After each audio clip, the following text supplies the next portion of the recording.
പാറശാലയിലെ ഷാരോൺ വധക്കേസിലെ ഒന്നാം പ്രതി ഗ്രീഷ്മയ്ക്ക് വധശിക്ഷ വിധിച്ച കോടതി ഉത്തരവിനെ വിമർശിച്ച് സുപ്രീം കോടതി അഭിഭാഷകൻ ശ്രീജിത്ത് പെരുമന. ഗ്രീഷ്മയെ തൂക്കിക്കൊല്ലാൻ കഴിയില്ലെന്നും അപൂർവങ്ങളിൽ അപൂർവമായ കേസല്ല ഇതെന്നും ശ്രീജിത്ത് പെരുമന അഭിപ്രായപ്പെടുന്നു. ശ്രീജിത്ത് പെരുമനയുടെ വാക്കുകൾ ഇങ്ങനെയാണ്: ഷാരോൺ കേസിലെ പ്രതിക്ക് വധശിക്ഷ വിധിച്ചെങ്കിലും ഗ്രീഷ്മയെ തൂക്കിക്കൊല്ലാൻ സാധിക്കില്ല. വിചാരണ കോടതി വിധി ആൾക്കൂട്ടത്തിന്റെ കയ്യടിക്കാണ്. ഏറ്റവും ആദ്യത്തെ അപ്പീൽ കോടതിയിൽ തന്നെ ദുർബലപ്പെടുമെന്നുറപ്പുള്ള വിധിയാണ് ഷാരോൺ കേസിൽ വിചാരണ കോടതി പുറപ്പെടുവിച്ചിരിക്കുന്നത് എന്നതിൽ അങ്ങേയറ്റം വിയോജിപ്പുണ്ട്.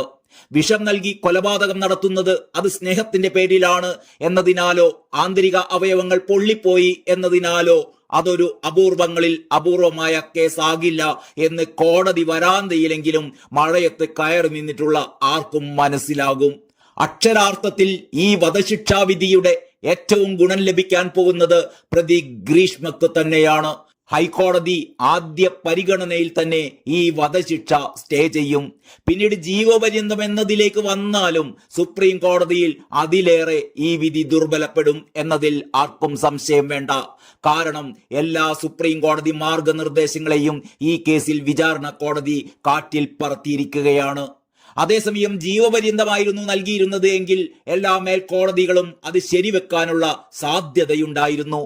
പൊതുബോധത്തെ തൃപ്തിപ്പെടുത്താൻ നടത്തുന്ന വധശിക്ഷ എന്ന സ്റ്റേറ്റ് സ്പോൺസേഡ് കൊലപാതകം നീതിയല്ല. ക്രൂരമായ കൊലപാതകം നടന്ന് പഴുതടച്ച അന്വേഷണം നടത്തി വിചാരണ പൂർത്തിയാക്കിയ പോലീസിനും പ്രോസിക്യൂഷനും അഭിനന്ദനങ്ങൾ അറിയിക്കുമ്പോഴും പറയാതെ വയ്യ, വധശിക്ഷ പ്രാകൃതമാണ്. പൗരാവകാശങ്ങൾക്ക് വേണ്ടി, ഭരണഘടനയ്ക്ക് വേണ്ടി പോരാടുന്നവർ, പ്രത്യേകിച്ച് യാതൊരു ശാസ്ത്രീയ സ്റ്റാറ്റിസ്റ്റിക്കൽ അടിസ്ഥാനവുമില്ലാത്ത ഈ പ്രാകൃത സ്റ്റേറ്റ് സ്പോൺസേഡ് കൊലപാതകത്തെ തള്ളിപ്പറയുക തന്നെ വേണം. കൊല്ലരുത് എന്നാണ് നിയമം പറയുന്നത്. കൊന്നുകൊണ്ട് എങ്ങനെ ആ നിയമത്തിന് പറയാനാകും കൊല്ലരുത് എന്ന്? വധശിക്ഷ കുറ്റകൃത്യങ്ങൾ കുറയ്ക്കില്ല എന്ന പരമോന്നത കോടതിയുടെ വിധിയും ഇതോടൊപ്പം ചേർത്ത് വായിക്കാം. വധശിക്ഷ കുറ്റകൃത്യങ്ങൾ ഉണ്ടാക്കുന്നത് തടയുമെന്ന് യാതൊരു ശാസ്ത്രീയമോ അല്ലാത്തതോ ആയ തെളിവുകളോ കണക്കുകളോ ഇവിടെ ഇല്ലെന്ന് സുപ്രീം കോടതിയുടെ സുപ്രധാന വിധിയുണ്ട്.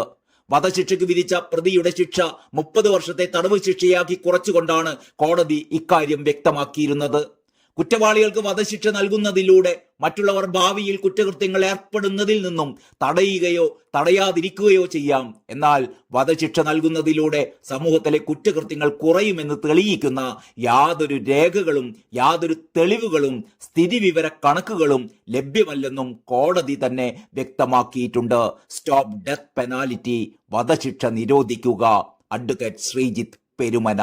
ഇത്രയുമാണ് ശ്രീജിത്ത് പെരുമനയുടെ ഈ ഫേസ്ബുക്ക് പോസ്റ്റ്.